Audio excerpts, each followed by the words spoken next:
সাফল্যের জন্য তোমাকে ৩টি মূল দিতে হবে: ভালোবাসা, কঠোর পরিশ্রম আর স্বপ্নকে বাস্তব হতে দেখার জন্য ব্যর্থতার পরও কাজ করে যাওয়া। সাফল্য চাইলে সাফল্যকে লক্ষ্য বানিও না, তুমি যা করতে ভালোবাসো সেটাই করতে থাকো।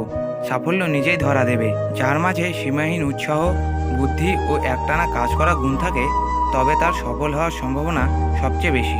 সফল মানুষের সাথে অসফল মানুষের প্রধান পার্থক্য শক্তি বা জ্ঞান নয়, পার্থক্যটা হলো সত্যিকার সফল হওয়ার ইচ্ছা। সাফল্য অর্জন করা আর সফল হওয়া এক নয়। সুবিধা পেলে অনেকেই সফল হতে পারে, অনেককে জোর করে সফল বানানো হয়, কিন্তু যে নিজের চেষ্টা আর পরিশ্রম দিয়ে সফল হয় সেই প্রকৃত সাফল্য অর্জন করে। সাধারণ মানুষ যতক্ষণ ভালো লাগে ততক্ষণ কাজ করে, আর অসাধারণ সফল মানুষেরা ভালো না লাগলেও যতক্ষণ না কাজ শেষ হয় ততক্ষণ কাজ বন্ধ করে না। জীবনে সফল হতে চাইলে দুটি জিনিস প্রয়োজন: জেদ আর আত্মবিশ্বাস। মানুষের জীবনে কঠিন সময় আসাটা খুব দরকার। কঠিন সময়ের কারণেই মানুষ সাফল্য উপভোগ করতে পারে।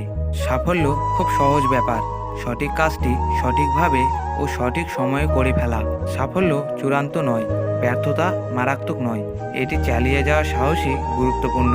রাতারাতি সাফল্য বলতে কিছু নেই, মনোযোগ দিলে দেখবে সব সাফল্যই অনেক সময় নিয়ে আসে। আগামীকাল আমাদের উপলব্ধির একমাত্র সীমা হবে আমাদের আজকের সন্দেহ।